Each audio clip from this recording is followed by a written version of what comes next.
Good evening, Bula Vinaka and Namaste. You're watching Fiji Village Straight Talk. I'm Vijay Narayan. We are outside our studio again this evening, and the reason is that we wanted to go outside the studio and come to the office of our special guest for tonight on Straight Talk, who is the Army Commander, the Commander of the Republic of Fiji Military Forces, Major General Jone Kalouniwai.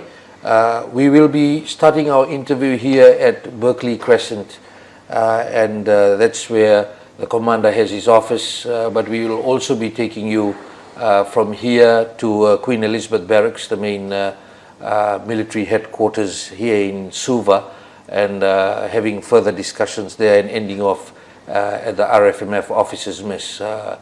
We'd like to thank the Army Commander.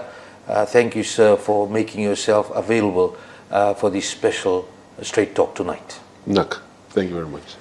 Sir, people would want to know the Army Commander, who is responsible for national security, plays a big role in the country. Your beginnings in the RFMF, how you started and your journey in the RFMF, if you can elaborate on that. Thank you, Vijay. I first of all, thank you very much for this opportunity.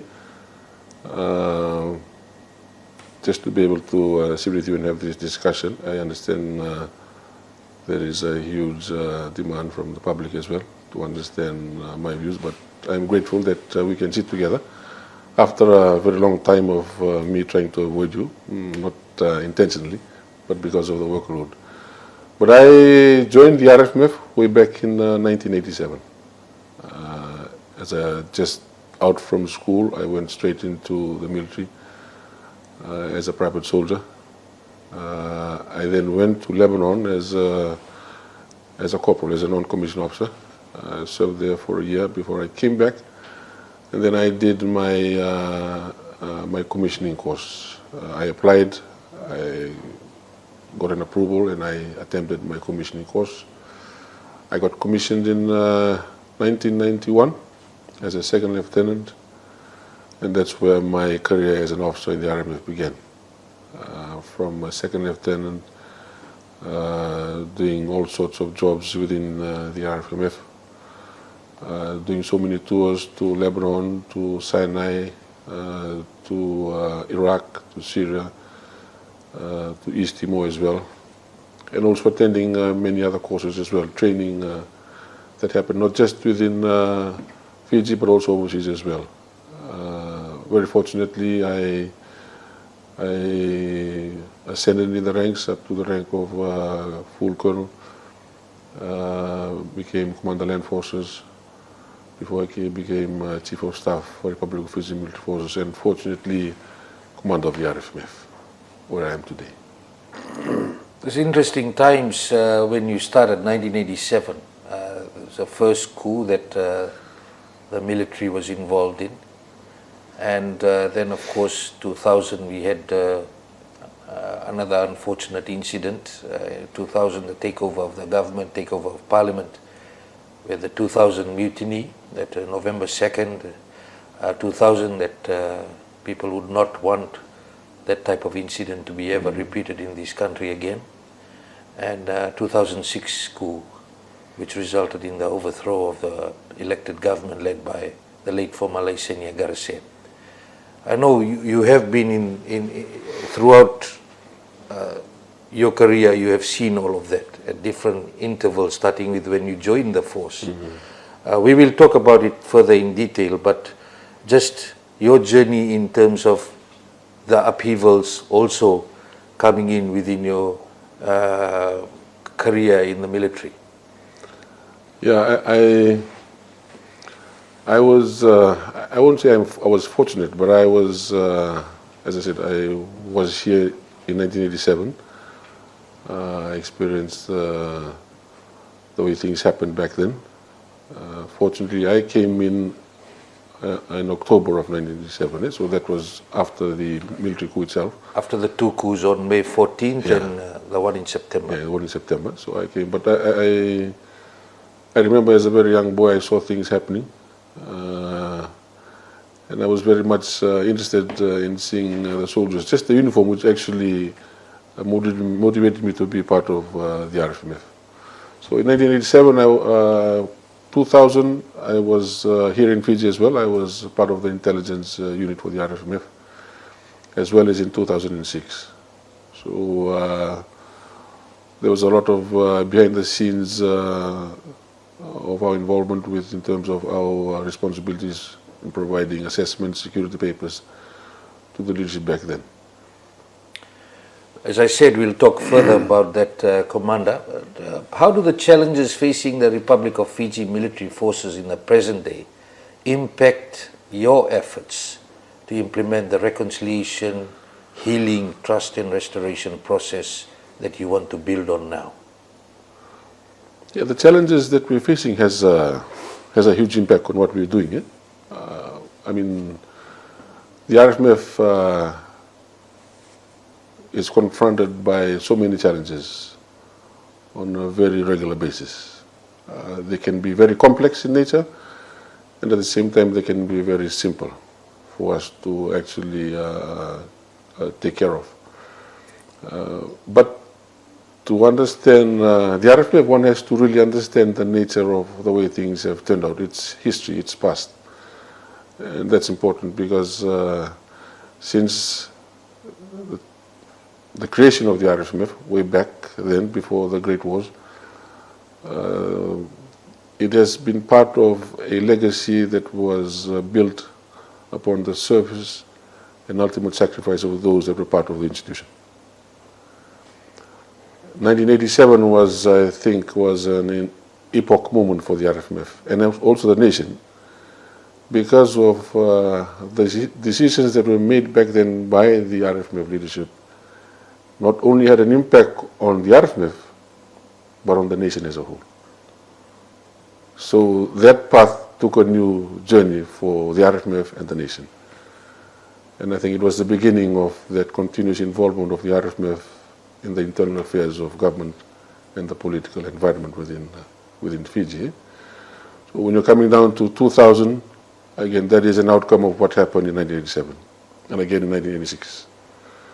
So there is a deeply rooted political dynamic in terms of the factors that are being involved. There is an interplay, an interwoven of issues that are very complex in nature. You have a political issue, there are economic, there are social, there are legal issues, there are security issues as well, and even going down to traditional issues as well.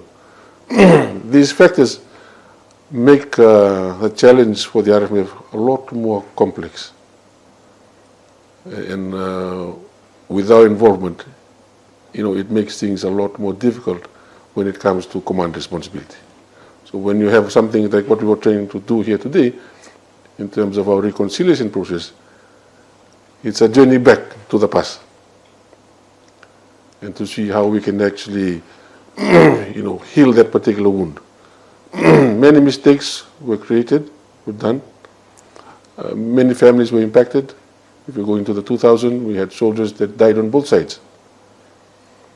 And that's something that we feel has been a burden, or not a burden, it has been part of our journey throughout the many years, and it's something that we need to take care of before we start moving into a much more brighter future for the RFMF, but more importantly for the nation as a whole. And for me as Commander RFMF, one of my key responsibilities is to ensure that I maintain the integrity of the institution.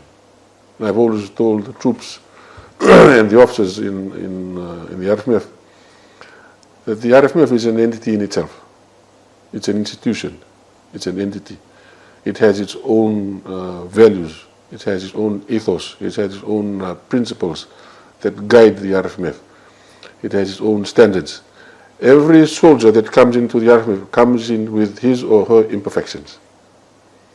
And it is the responsibility of the institution to see that they come up to that particular standard of the RFMF.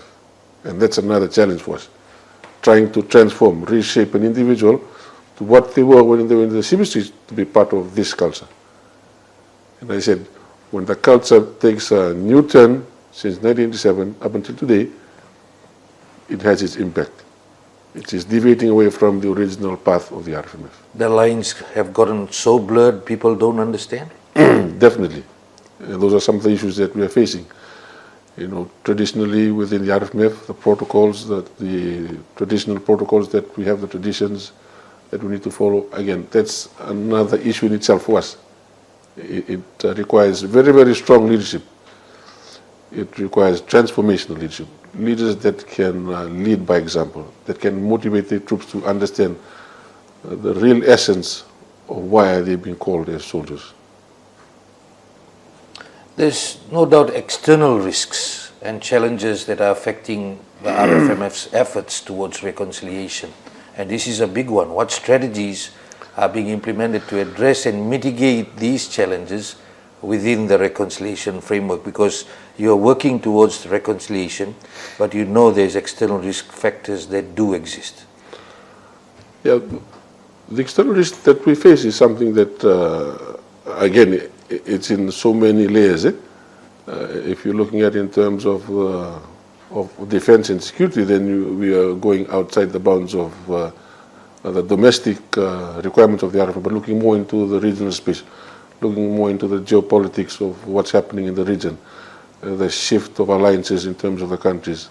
What are the key takeaways from countries that we have defense relations with in terms of the RFMF and our responsibilities. At the same time, you're also looking at the external layers within the RFMF, looking at the national level in terms of the government, in terms of the politics that are coming.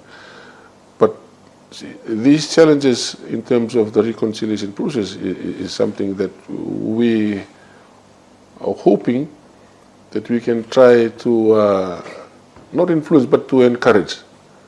You know, that the way forward for the nation is what we're trying to do here in the RFMF. We have to reconcile with our past. Overcoming those external issues is very important as well. But then again, you know, there are a lot of sensitivities, there are a lot of complexities in play. And treading again along this path is another difficult issue, is another issue in itself. So for us in the RFMF, our intention now is to try and see how we can actually, you know, look inward first and try and rebuild and strengthen the RFMF so that when we go outside, look into the external factors, you know, we can find a way, we can use this reconciliation process as a platform or a pathway for us to try and assist the nation in terms of its reconciliation process as well. What do you expect from people like who have been former commanders, who have then gone on to become former prime ministers of this country in this process? We have always extended our hand in terms of the way things have happened, the way things have developed. Going back into the elections, after the elections, it wasn't a very easy time for us. It was a very difficult time because you're coming off the back of 24 years of a very strong relationship between the RFMF and the previous government. We had very, very close relationships with them. Then you're coming into the post-22 elections period. Now you have a new government in place. The RFMF, again, our advocacy for the rule of law, our advocacy of adhering to the Constitution, following the provisions of the Constitution. That is important for us. That is important that we continue to abide by the principles of democracy for this country, that we honor the processes, that we honor the expectations of the people of this country. And in that sense, our message is, in fact, that we continue to uphold the rule of law and the Constitution of this country. How do political challenges intersect with RFMF's reconciliation initiatives? And how are these challenges being navigated? Knowing, as you said, it's very complex if you combine all the issues. And how is it being navigated within the context of promoting healing and trust? Because there's a lot of mistrust. There's a lot of, you know, from even outside, people can be calling out or influencing the process. I remember Richard Naidu saying that we live in a very politically charged environment. This is something that we're going through.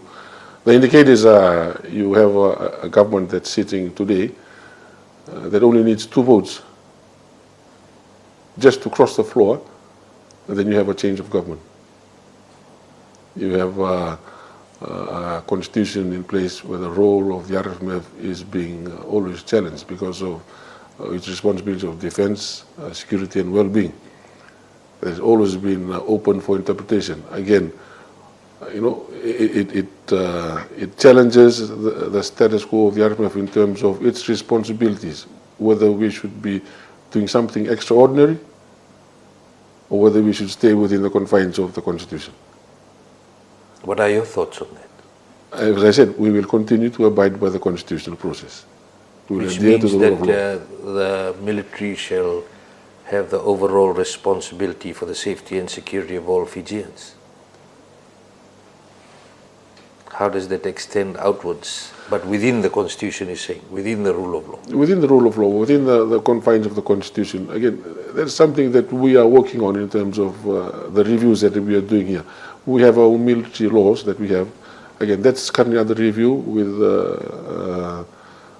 the Attorney General and also with the Solicitor General's office. Yeah, Jim Sandy is currently doing the National Security and Defense Review. Ours is more internally in terms of trying to protect the institution when it comes to the interpretation of that particular rule, especially the well-being part. The well-being part is a challenge for us because it does not provide us with a left and right to work. See, within the RFMF, soldiers have to understand what is the limitations. This is your left of work and this is your right of work. You can only operate and maneuver within that particular space. Nothing beyond it. So in my case as well, when you have something like well-being, that is always open for interpretation.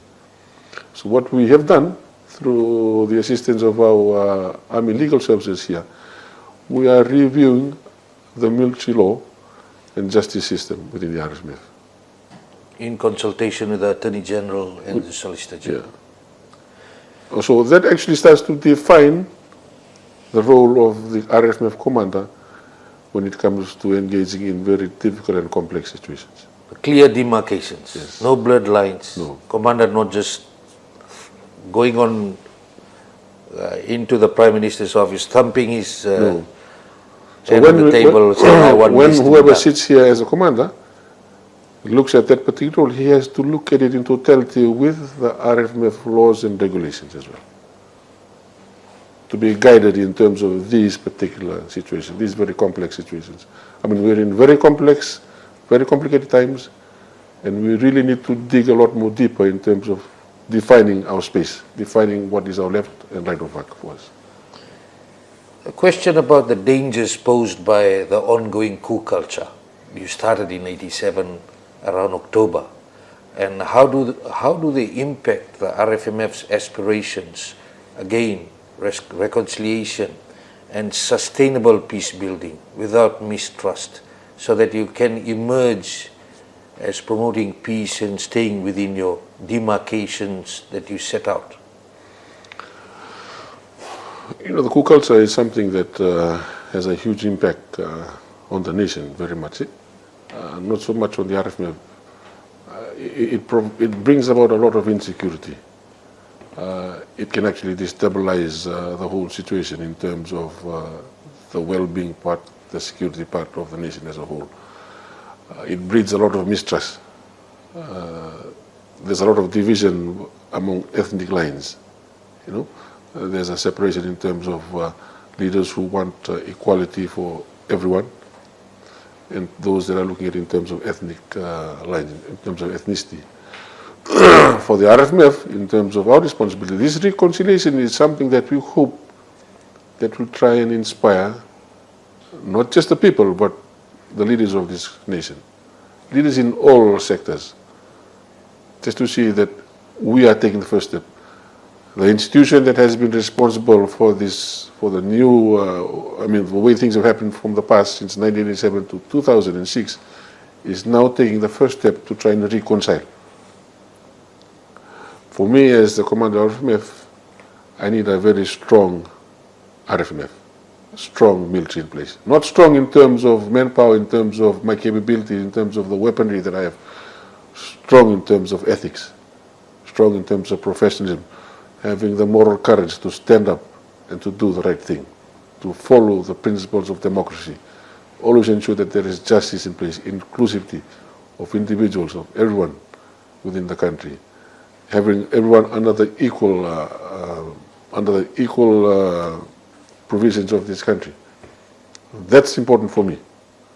Again, that raises the integrity of the RFMF from what it was, where we were going, where we intend to go today.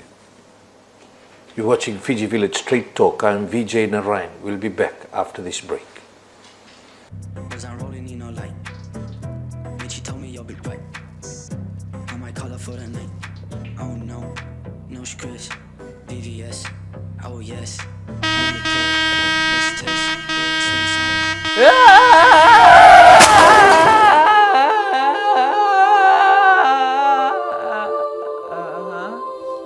Wait, where am I? Oh, you died, bro. I'm dead? But why? Gordy, that's what happens when you change your playlist when you're driving? Crashed. What? No, this can't be happening. I had so much left to do in life. All I do is stare at my phone because you know I'm Gen Z and we're all anti-social. Oh, and I wish I did so poor guy. much. But by the way, do you guys have Wi-Fi up here? This is why you should have listened to F96 Drive. Shouldn't let them play the music. And you just drive. No! I can't believe this is happening. It wasn't When even you're done, my yeah? car and I didn't have Hell, you're car. very way, eh? Wait, what?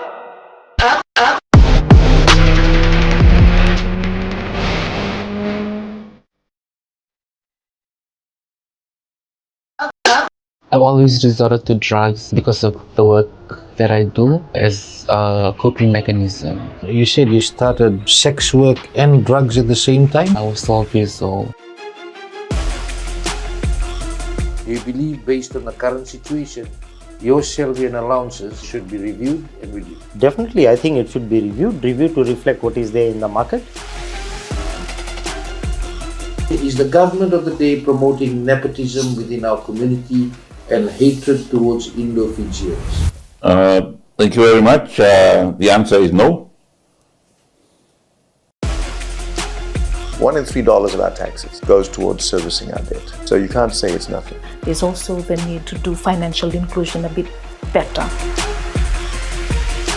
What is your message to the people who may rate you as not good enough for finals rugby? Success doesn't just happen overnight. Fiji Village Straight Talk with Vijay Narayan. Watch it on the Fiji Village Facebook page and YouTube channel.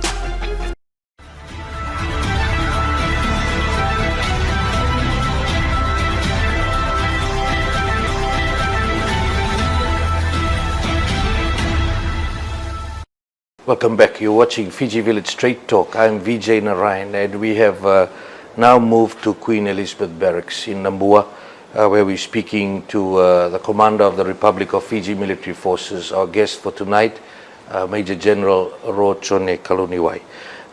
Major General, just in relation to this is the place you normally do addresses for your troops. A significant one was done back in 2022. How have your statements as the RFMF commander encouraging troops to ensure that we accept the people's choice before the 2022 general elections contributed to fostering confidence in the reconciliation process? Thank you, Vijay. You know, I have never realized the impact of that statement that I made, because what I did was just something that was part of my responsibility, and that was just to provide the reassurance towards the members of the RFMF to vote with a clear conscience.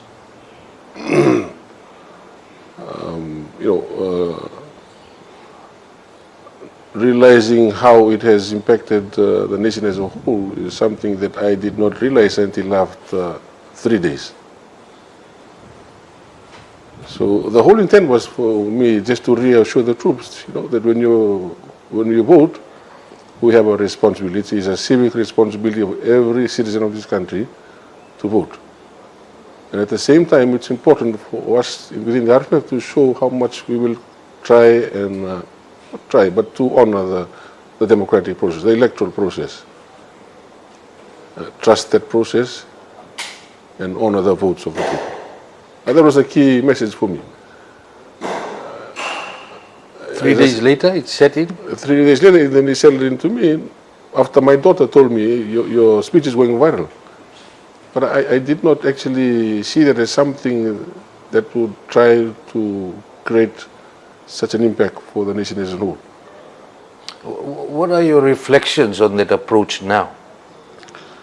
Well, I see things, the way things are happening now. I think there is more trust in terms of these institutions actually building that sense of trust. Stability is settling in. Even despite the fact that there is the complexities that currently exist within the government and the opposition party. But I think the people have a much more clear conscience now in terms of what they want to say, what they need to air in terms of expressing their opinions, understanding the right for them to choose freely, to express their views in a very democratic setting. The RFMF plays an important part. As I said, my intention was to reassure the troops, but the impact was the reassurance towards the nation as a whole. I cannot say whether that actually influenced the votes on that particular day, but it was the right thing for me to do. To stand by the rule of law? Exactly. Politicians will always be politicians, and they will always have different issues, different policies that they stand for as a politician or as a political party. In ensuring prevention of future coups or the coup culture, or preventing political instability, what are the strategies and measures in place within the RFMF? Since assuming command of the RFMF, one of the major, no, before that, one of the things that I think assisted me very much was my role within the National Security as Director General, because I interacted a lot with NGOs and government agencies. I got to learn firsthand how they perceive the RFMF. I organized a workshop in the West when I was the Director General on climate change security. We invited NGOs. When we had the opening address, I walked in with my uniform. And everybody inside there, the NGOs were actually taken aback. They were intimidated by me coming in uniform. And they were asking, what was I doing there? What was the role of the RFMF in climate change security?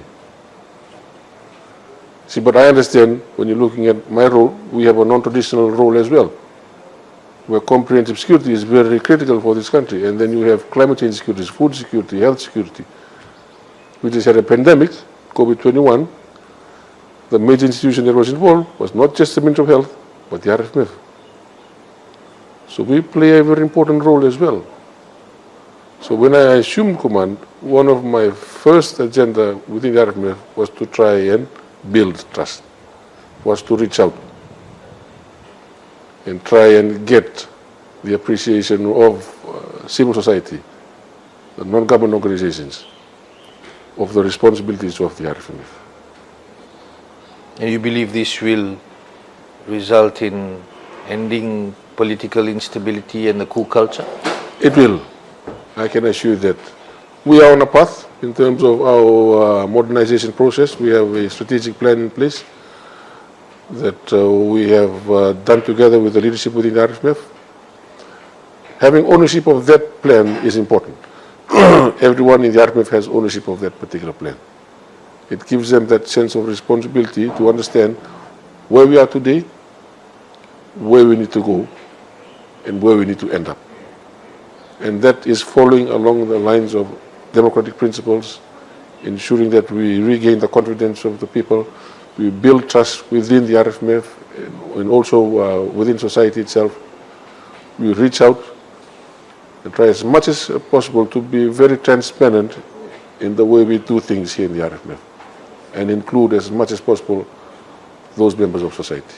Let's talk about truth-seeking endeavors, healing, reconciliation. What are the specific challenges that the RFMF is encountering in relation to those things? Because to restore trust and unity within the military, the truth-seeking endeavors, the healing and trust has to start from within here. Yeah, and that's one of the main reasons why we had come up with this particular incentive that we start within, that we clean our house first, that we heal the wounds within the RFMF, that we build this sense of trust, this sense of confidence amongst each other.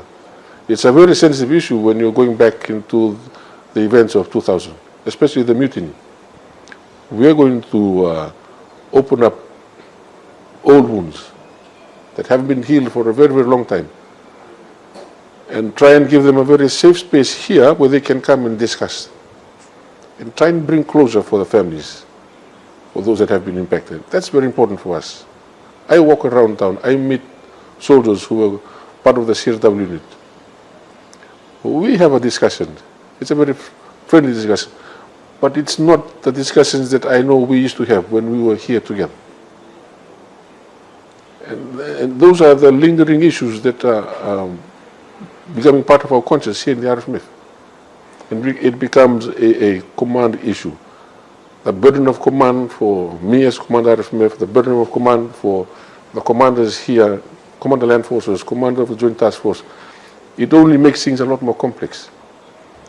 Because there is something there lingering in that mind of theirs that is making all of this become a lot more complex. So this first step for us is very important. We have to move along this path. We have to build that trust. We have to get them back into the wider RFMF family. Not just the soldiers, but their families as well. And bringing closer to them in terms of what happened to their families, what happened to their fathers, their sons, is very important. What do you have to say as Commander of RFMF in relation to the political upheavals and the coups that have affected the general population who have been hurt by things, the reconciliation also at a larger level, and ensuring, what do you have to say to people who may have been victims of threats, real threats, or being subject to torture, etc.? Reconciliation is a leadership responsibility. One of the main reasons why we thought that we would do this was not to influence, but maybe encourage, not just the government, but other organizations, other institutions themselves. Because as I said, this problem that we've been through together since 1987 up until 2006, and even up to 2022, it filters across the whole of society. It has an impact not just on the politicians, not just on the members of parliament, not just on government, not just on the RFMF, but it filters down to the most vulnerable within the society itself. These people actually feel the brunt of the decisions that our leaders, that we make, that forge a particular path for this country. As I said, 1987 was an epoch moment for the whole of the nation, not just the RFMF, because it altered a path, a very different path for the nation as a whole. For many years after that. For many years after it. And we have become part of that outcome. We have seen the outcome of all of that. 1987, 2000, the mutiny, 2006 again. Revisiting that past is very important. It's a mammoth task. It is a very huge task. I was in a meeting yesterday with the committee that's looking after our reconciliation process. I shared with them, I was at home during the weekend just writing down a few notes on what I thought about the reconciliation process. And then I realized this is a very, very huge task. Even though it is an internal matter for the RFMF. But as I said, the complexities of the challenges involved is just enormous. Now, how does the RFMF navigate instances, and no doubt you sitting as the head of RFMF, there has been a complex situation all throughout from 87 onwards. What are some of the ways for RFMF to navigate instances where they are called upon to act against government decisions? And what are the guiding principles for the military you think that can have a profound effect? Now we know in the past government decisions have been challenged and things have gone out of control. How are you handling that? I think the most important thing for the RFMF is the respect for the rule of law, trusting the constitutional process, trusting the ability of our leaders to make the right decision. Even though it could be challenging, in the very initial stages I was very vocal in the press. But I went to an agreement with the minister that it was important for me as commander of the RFMF to also be very, very particular, very, very critical as well of the state of this nation as well. Because the statements I make can have an effect on economic investor confidence in this country.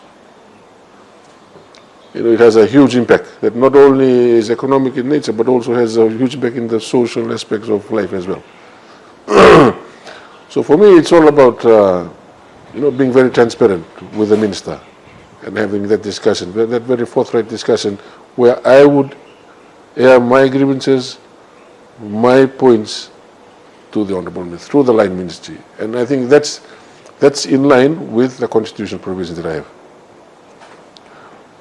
As I said, though there is that provision within my role concerning the defence, well-being and security, which is always open for interpretation, I have to choose the lesser of the evils. That's the blurred lines. That's the blurred lines for us. Now within the RFMF, unity is the key. Unity, cohesion, decision making. You stated that you would like an RFMF where the ethics play a big role in everyone that is part of this institution. Unity and cohesion, how do you maintain it to prevent internal dissension, even mutinies, or potential coup attempts from within?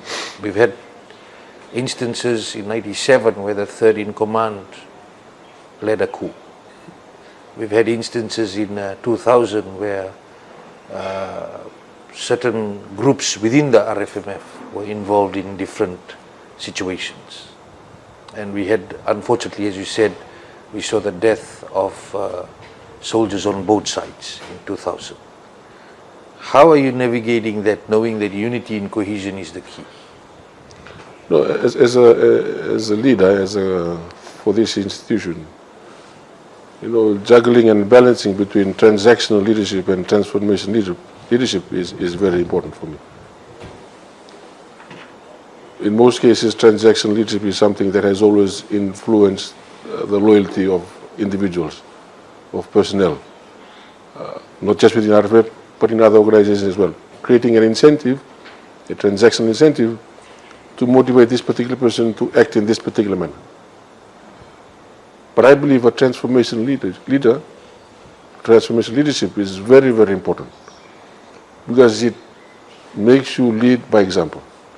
It allows you to build genuine trust. It allows you to create that sense of unity, that sense of cohesion that we need within the RFMF. If you're doing things because you want to make someone change and you're creating that example for that person, it has a much more bigger impact and effect on that person personally to create that sense of character within, to become a part of the institutional values, the ethos of the RFMF, the guiding principles that create a professional soldier within the RFMF. You've had that discussion within your ranks. You spoke out, had a big message during a church service earlier this month. I've always challenged my soldiers. I've always challenged my troop to stay on the right path, to always be ethical in whatever decisions they make, to always have the moral courage to stand and speak out. I've always told my officers, every soldier in the RFMF has the right to be led well. And that is a huge statement for the leaders, for the officers within the RFMF, because they have a huge responsibility towards their subordinates. And that is to lead in the right manner, to lead in an ethical manner, to have the moral courage to stand beside their subordinates and do the right thing. And then that goes in line with the democratic principles of this country. It goes in line with adhering to the rule of law and order in this country. Those are the basic principles which actually set the foundation for the soldiers to understand the importance of the bigger picture. And if I can create that foundation for them, if I can have them understand the importance of that particular foundation, then we have an institution that can actually move forward without having to go through another coup culture or anything that is extraordinary beyond the constitution of this country. What if people see you, what if those detractors see you as a threat and try to act against you? You know, during the challenging period after the post-22 elections, I was in my office, I couldn't sit down because I was walking up this way and that way, just walking around my... Because what was going on in your head? I was wondering what to do. You know, you were having detractors saying this, doing this, you need to do this, you need to do this, you need to remove this person, you need to do this.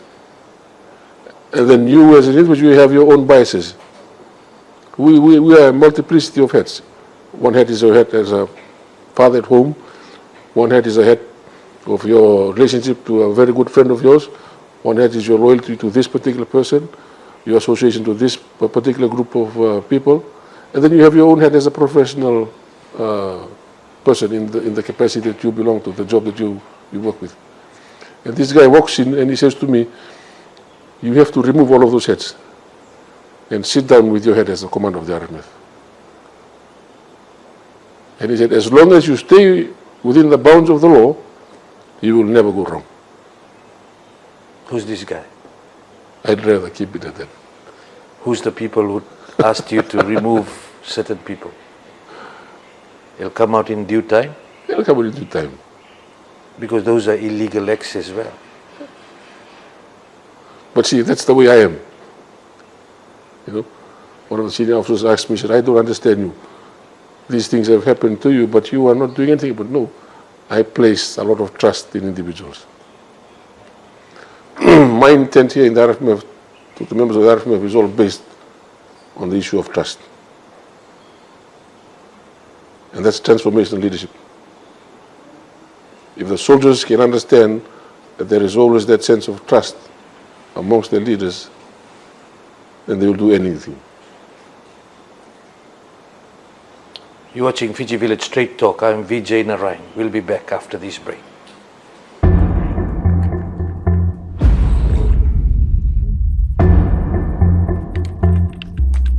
Okay, set. It's hooked up now. Are you ready to take your lie detector test? Sit. Ready. He's lying. Why are you lying to me? I'm not lying to you again. Liar! So, I wouldn't lie to you guys, honestly. Really? Con man. Okay, so now we're getting somewhere. I need you to stop all your little silly games and tell me what I want to know. I don't know what you want to know. Gory, body bluffing. You tell me what's the least popular radio station in Fiji? FM 96. Huh? Yeah?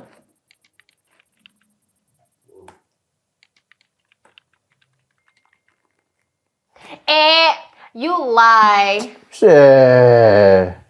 Eh? I'ma kick back when you fake like that. I'm a head out of the game, I don't play that back. Would you let me go? No, you never come back. I'm gonna be that best, you never had. I'ma kick back when you never. Get ready to elevate your event with Total Event Company's top-notch gear hire services. From a stunning 12 by 12 meter adjustable stage and impressive 13 by 13 meter production roof, we've got your event covered. Our gear can fit any venue, big or small. Need tents? We offer 3x3 meter pagodas, 6x3 meter tents, and a grand 15 by 30 meter marquee tent. Turn your vision into reality. Choose Total Event Company for gear that makes your event shine. Visit the Total Event Company Facebook page or dial 3314766 to get in touch with us.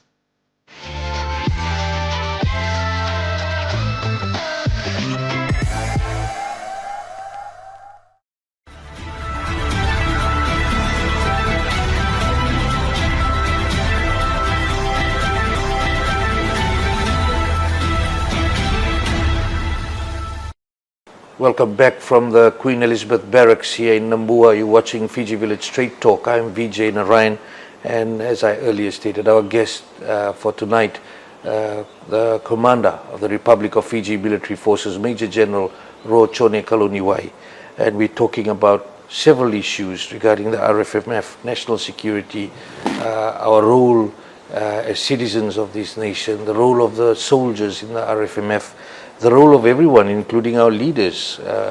Where do they stand in all of this, and the demarcations that exist, just in relation to adherence to constitutional mandates. Have there been instances where external influences have sought to sway the RFMF's actions against the government? And how does the leadership respond to external pressures that may undermine institutional independence and neutrality? You know, you gave some examples, you walking up and down here in 2022. Have there been several incidents, or how have you dealt with those issues? I won't say no. No. If you know, the situations that the RFMF went through, you had a lot of people that were trying to be part of the decision process. I mean, every organization has interested parties, interested stakeholders that are part of that community. The unique thing about the RFMF is that the RFMF is not just about the serving soldiers. It's about those that are semi-active and those that are in the reserve. We have a very strong bond with the RFMF. When you retire, you are still part of the RFMF family.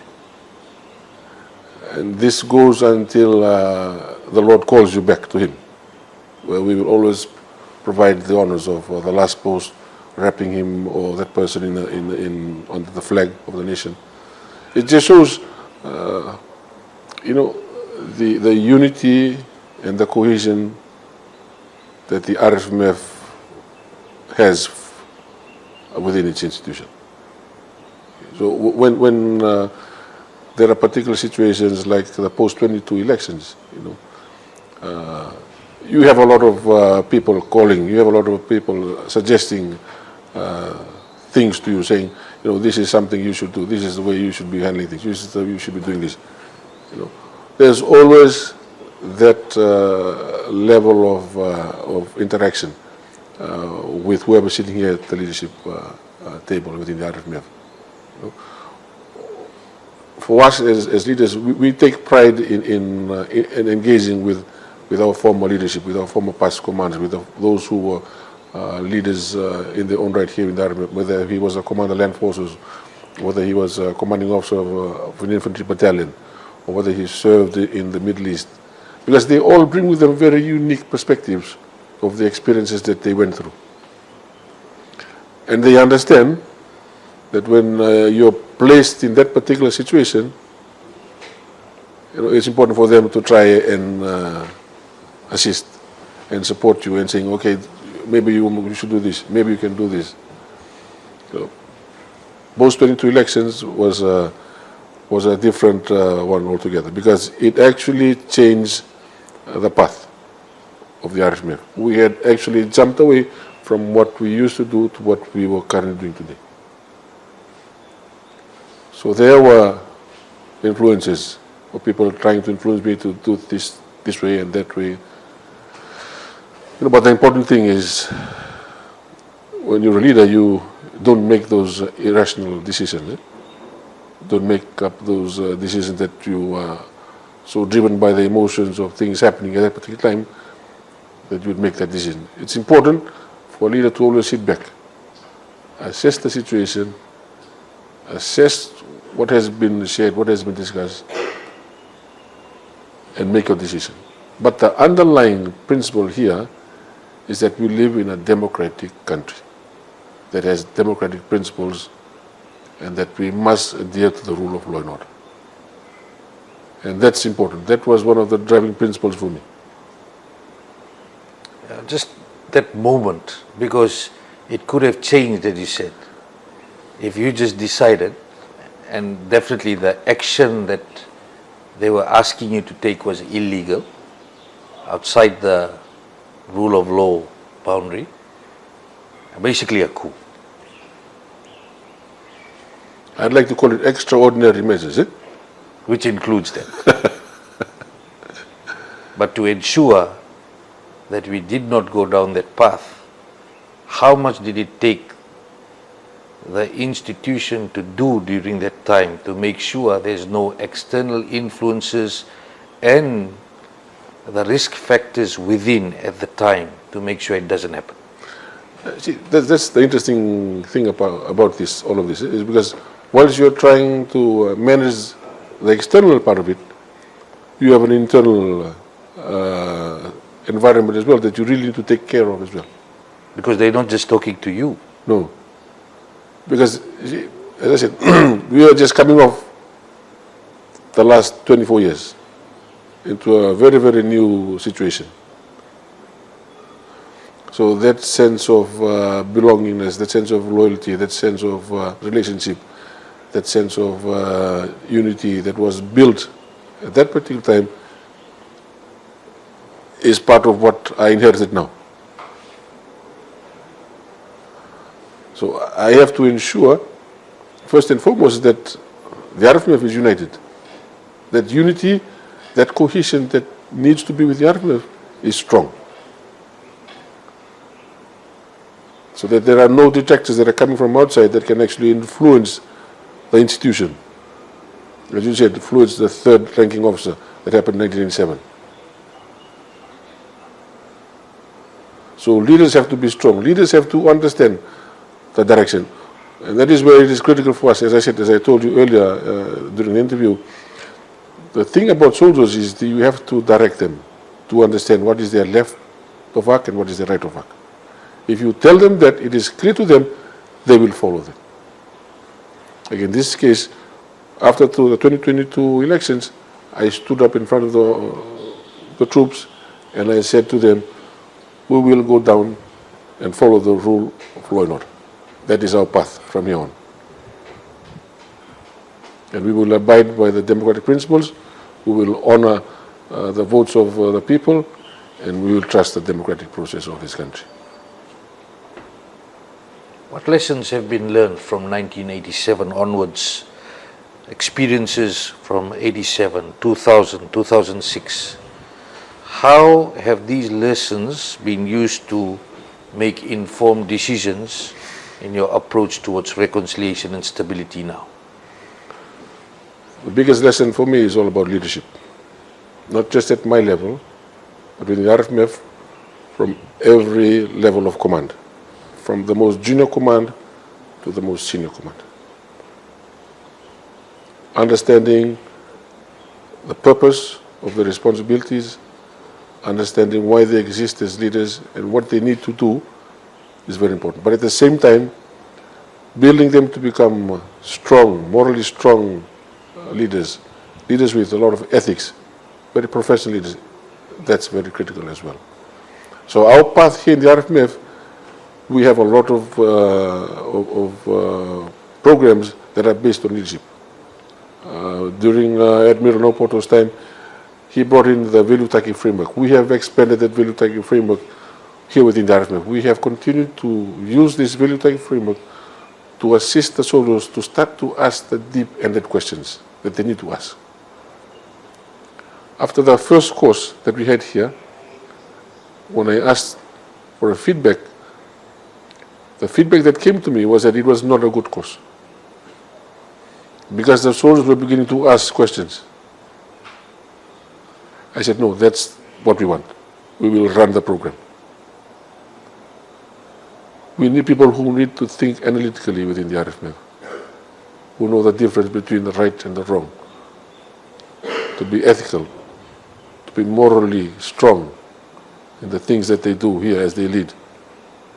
And that's very important for the RFMF today. And that's, I think, is one of the key lessons that I have learned and watched over the past many years up until today, is that it has always been the leaders that have taken the institution along a certain path. And I was part of the mutiny here in 2000. I was held as a hostage here in the ops room. And the morning after the mutiny, when there was no officers in that particular area, I saw the danger of having soldiers who had no officers in place. And that's the challenge was. So being a transformation leader is important because you need to lead by example. The way you lead needs to become something that is inherent in you. It has to be part of the passion, your compassion to do things that is right. So the when a soldier watches you, listens to your command, he understands that that is coming from the heart and not coming from the pockets. I was covering that November 2nd, 2000 mutiny. You heard all the gunshots, the mortars, explosions, immediate curfew that had to be put, several people in the dark. What was going in your head when you were held hostage? You came in as a young man wanting to be part of the RFMF. One of the darkest days came on that day when definitely we had chaos here. How will you use that to ensure that we never go back there? That experience is something that nobody wants to experience. And it's incumbent for the RFMF today and those within the nation itself to always understand that they really need not look far back to understand the consequences of such decisions that are made on behalf of the nation or on behalf of individuals. Because families become affected. You have men, husbands, sons of a family that have died on both sides of the house. And that becomes a huge issue for the RFMF. Especially that we've come this far today and we're trying to move into a new path. And we need to go back, we need to reconcile with our past. We need to give closure to the families that have been affected. We need to give closure to the soldiers here within RFMF who are confused about that particular moment, what happened. Not just the soldiers, but also, I hope, the general public as well. Though we may not be sharing the information with the public, but the fact that we are moving into this direction, I hope it provides some sense of assurance, some closure to their levels of uncertainty, the insecurity about the RFMF. Just to show them that we want to move in a direction that will be of benefit to the country as a whole. Sir, considering the size of the military, what message do you have for those advocating for your troop reductions? And how does the RFMF balance its operational requirements and calls for downsizing? You know, that has happened. We understand why there may be a need to do so. I mean, we understand that when you're looking at the budgetary allocations, government has its priorities, and the RFMF may be the least of it. We understand that. We understand that, and which is why the RFMF is always trying to establish good defense relationships with our partners, so that we do not burden the government in terms of requiring them to buy us these particular capabilities or this particular infrastructure that needs to be built. But I can assure the public that the RFMF offers employment to those that are seeking employment as well. It is part of the economic activity of this country. I send a soldier to the Middle East. If he saves very well, if he's very mindful of his savings, he can come back with $75,000. I sent a young boy who was just in class 8. He asked me to join the army. I said, okay, you're recruited. He got recruited. After a few years, I sent him to the Middle East. He came back home to Fiji. He built his mother a home in the village. That's all part of the economic activity. Soldiers are bringing back their money here into this country. And that's what we encourage them. Do not spend it what you want to reinvest back into the country. You have also initiatives like the RFMF engineering unit. Elaborate on your achievements, challenges, contributions to the overall military operations. The engineers is a very key unit for the RFMF, especially when we engage with civil society, when it's part of the rural development program for government. These are our first line of units that actually start to engage with the community. They have a very huge capability that can help in terms of building roads, building houses, schools. But they also offer training capacity as well, capacity building in terms of skills, technical skills. So we last year, we have reintroduced the trade training school.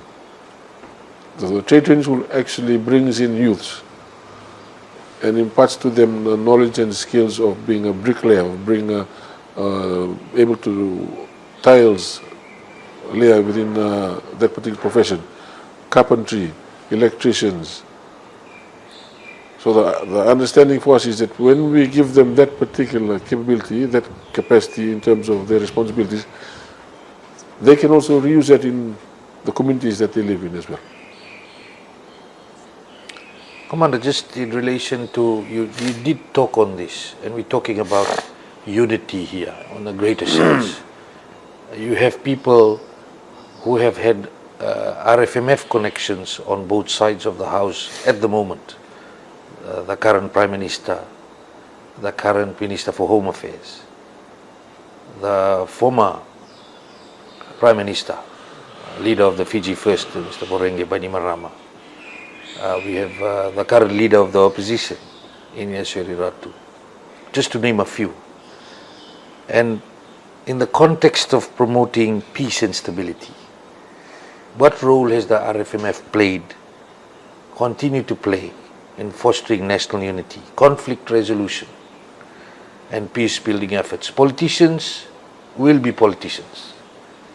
We know there can be judgment calls on you if you having dinner with one of those connected to the RFMF from the past, or traditional leader, or other things, knowing about the complexities that you talked about during the beginning of the show. How do you ensure, because the suspicion, the mistrust will continue to be the undercurrent if you do not deal with it openly? Yeah, that's a very, very interesting question, because it does show how very complex it is when you're dealing with the RFMF. As I said, the RFMF is not just about the serving members itself. It's about those that are semi-active, those that have retired. They always say that once a soldier, you're always a soldier, and you will die a soldier. But see, that's part of the military tradition within this institution and other militaries as well. One of the things about being a soldier or an officer in a military establishment is that we believe in a certain line of ethics, a certain way of dealing with things when you're called within the officer corps. That's why we have a separation of messes here. You have the officers' mess, you have the warrant officers and the sergeants' mess, then you have the Adhering's mess, which is about the privates, the lance corporals and the corporals. So when we come into this mess, we put our rank patches outside. We are all equal. There is only one person here in this mess that we will acknowledge, and that is the president of the mess committee. He is the one that actually does the whole running of this particular mess. So in the same sense, when you have officers that actually retire from this particular institution, when you have senior officers who have gone into parliament, there is always that level of respect. There is always that level of camaraderie. There is always that level of honor towards that particular person who's sitting here as commander or whether he's out there. For me, I hold the rank of a Major General. But when I see a Lieutenant Colonel who is more senior than me, who retired way beyond the time I got into the army, I will address him as sir. It's just that the respect that we have for each other. But there are those that may have other underlying issues. Again, politics is a different ball game altogether. No?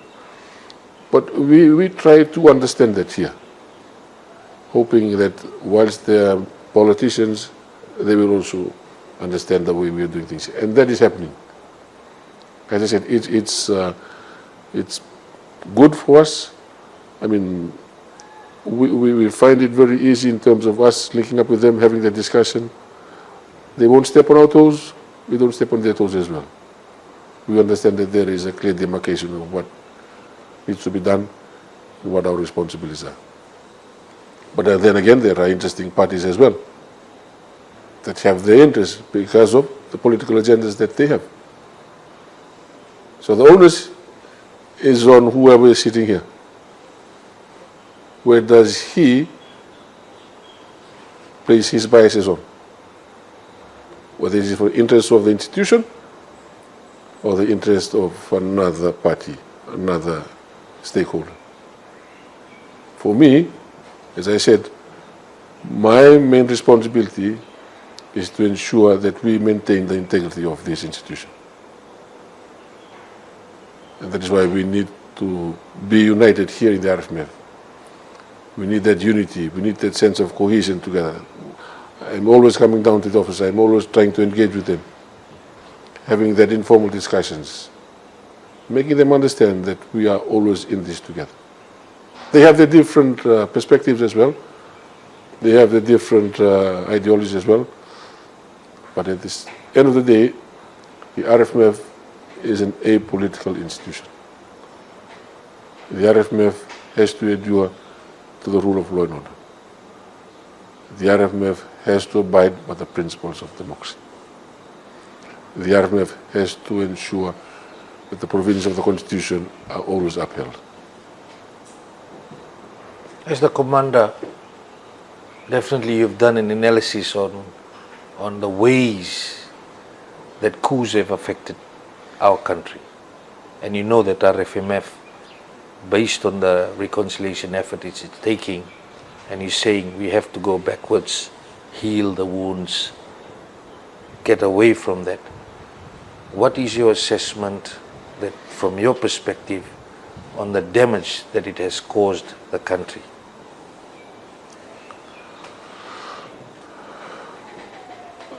You know, I really cannot ascertain the value in terms of monetary value, but that damage has caused so much to this country. You know, it was done for, some would say, for a certain cause, because of a certain issue that was affecting the way the government was actually moving forward, or the way things were happening in this country. But it is not a good thing for this country. Because if it happens, we will be going back so many years. And doing that does not make the path right. What makes the path right is the need for us to reconcile with our past and forge a new way forward. Because if we continue to go back to that path, then we will continue to reopen the wounds, create new wounds, cause a lot more division, cause a lot more ethnic strife, cause a lot more disunity, cause a lot more mistrust. And where will that end up? God forbid it will end up in a very, very bad situation for this country. And you talked about ethnic disunity or ethnic conflict. Definitely that's something that we would all want avoided. What is your stand on that? It's a huge problem for our leaders. But having equal citizenry is very important. I mean, we are moving forward. We have the GCC that's coming into play now. Hopefully, we can make things right for this country in making the people of this country, all ethnicities, understand for this country to move forward, it has to modernize. We cannot be left back into an age where things were done in a usual manner. I mean, traditionally now, if you're looking at families who are doing traditional obligations, they're finding it a lot difficult for them. Hopefully with the GC coming in, they can find ways to actually relook at this. Whether it is in their purview to bring about change in terms of the way we do things traditionally. I mean, way back then, traditionally you, after a funeral, you would have the people come together and they would do, have to slaughter so many animals just to cater for the people that came to that particular funeral. After 4 nights, they would do it, maybe after 10 nights again. It would be very taxing on them. But that was way back then. Today it's a different story. It's all about money. How much money you have in your pocket. And that adds a lot more burden. Now, can the GC come up with some decision to see whether they can start changing the traditional ways to suit, or maybe put in as part of their considerations to help the indigenous people of this country? I did my thesis way back on ethnic conflict and democracy. There was 2 underlying very powerful issues. One was based on identity, the grouping of people into whether religion or whether into ethnic groups or whether into the languages. And the other one was on distribution of wealth, the resources under a particular ethnic group. All it needed was an opportunist politician to come in and highlight these discrepancies. In a democratic environment, it's all about the majority. Under free market democracy, wealth is gained by those who can afford. So when it comes to that, there are underlying imbalances.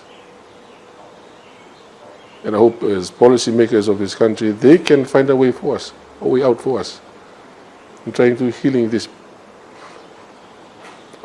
I hope it will not be a recurring thing for us.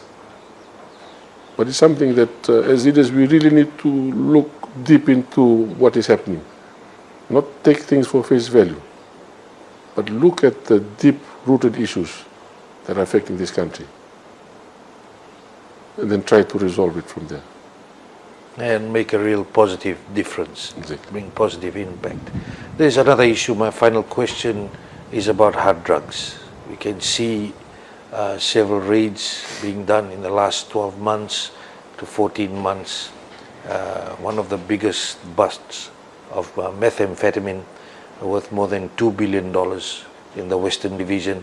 We have hard drugs being found even in schools now. Students being investigated, bags, question now being raised on whether bags should be checked in schools because syringes and hard drugs on top of marijuana and other drugs are being found. This is definitely becoming a security concern because when people will continue to, one assessment that's been done, it can result in gang wars. Different areas, what they stand for. The other issue is our young people. We're losing them to drugs because of accessibility, because of broken homes, and people turning to these things to try to find comfort. And the biggest issue is it being readily available.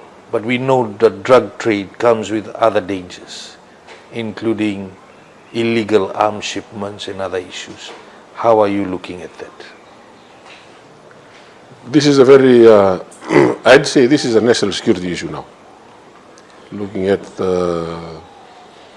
just within the past few months, the consignment that came in, that was in Nandi, I think there was some assessment that was done on it, and they found out that per capita, if you're looking at what was discovered then, it's much more than what's on the streets in Australia. So that just tells us how we are now in a very, very critical situation when it comes to the availability of drugs. At the same time, it's something that cannot be dealt just with one agency. What it needs is a multi-agency approach or a whole of society approach. And I think this is where we really need to establish a national task force that can actually look into this particular, because as you indicated, the complexities are not just about having drugs out in the street. It's touching every particular person in society, from the oldest to the youngest. Other issues in terms of security, there can be the availability of weapons. There can be the availability of gangs being smuggled into this particular country. Looking at the way things are happening, the person that died in Wonolevu, that raises a lot of questions. For the RFMF, I want to be very cautious with this, because I understand there could be a lot of money involved in this. Looking at the way things are happening now with the individual soldiers, I mean, everybody is going through a bad time when it comes to finances. And this is, as I said, the recipe for things to happen, this country has all of it here. But to involve the RFMF, we will have to do this more in a multi-agency approach, that we are not looked in as the agency that's going to solve this particular issue. No. As I said, if you escalate the situation, then the guys on the other side, the drug runners, the drug dealers, those members of the gangs, they will escalate as well. We call this the doctrine of proportionality within the RFMF, within the military institution. You attack the situation in proportionate to what is on the ground. Because the instant we involve weapons, the person on the other side would think, how do I defend myself? I will have to include weapons as well. So we have to look at a soft approach where everyone in society becomes involved, so that we can help the very vulnerable and those that are actually involved in all of this. It's a very sensitive issue at the moment, as I said, because drugs, looking at the way things are happening, almost everyone is getting involved in this. It's the quickest way to make money, and not just $20 in your pocket. You're talking about 20 grand, 30 grand. So I think we all need to get people involved, get the National Task Force up and running, so that we can assist this out and help this government take care of this particular problem. Commander Kalouniwai, thank you very much on behalf of our viewers who are watching tonight, that you finally managed to get some time to come out and speak openly to the people of this country. Those who are watching tonight, we are grateful that you finally took up the offer, invitation to come and speak directly to the people in relation to the issues. And before we finish off the show for tonight, what's your message to the people out there? Yeah, I think reconciliation for us is very important, and we hope that everybody will bear with us. It's a journey that we feel that we need to take the first steps here within the RFMF. It's a very sensitive one, but we hope that as the RFMF takes the first step forward, the country, the nation, the leaders of this wonderful nation will also take that step towards reconciling with our past. But we're not worried, Vijay. And that's your show for tonight. Until next week, have a great evening.